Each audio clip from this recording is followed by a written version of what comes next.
ఒక చిన్న గ్రామంలో లక్ష్మి అనే అమ్మాయి ఉండేది. ఆమెకు భక్తి అంటే ప్రాణం. ప్రతిరోజు దుర్గమ్మను పూజించేది. కాని ఆమె జీవితంలో ఒక్కటి కూడా సరిగా జరగలేదు.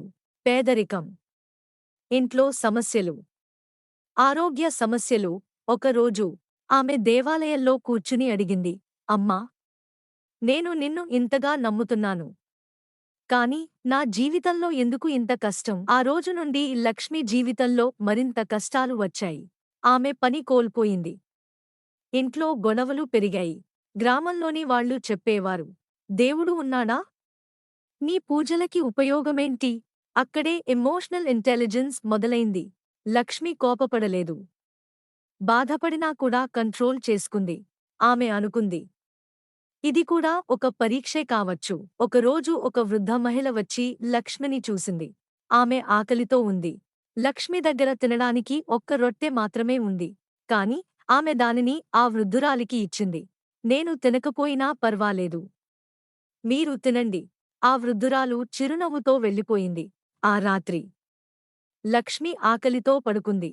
కాని ఆమె హృదయంలో మాత్రం ప్రశాంతత ఉంది. కొన్ని రోజులు గడిచాయి. ఏ మార్పు లేదు. ఈసారి లక్ష్మి కన్నీళ్లు పెట్టుకుంది. అమ్మా, నాకు శక్తి లేదు. ఇక నేను చేయలేను. ఇక్కడ చాలామంది ఆగిపోతారు. కానీ లక్ష్మి ఆగలేదు. ఆమె తన భావాలను అర్థం చేసుకుంది.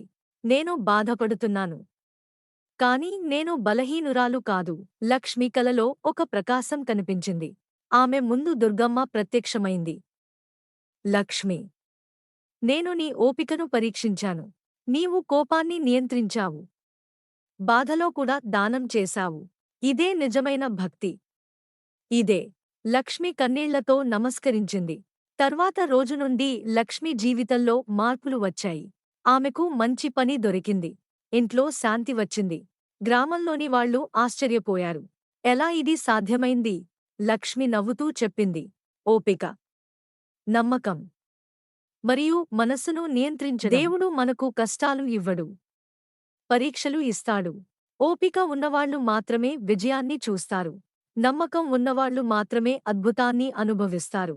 ఇలాంటి మరిన్ని వీడియోల కోసం మా ఛానల్ను ఇప్పుడే లైక్ చేసి సబ్స్క్రైబ్ చేయండి.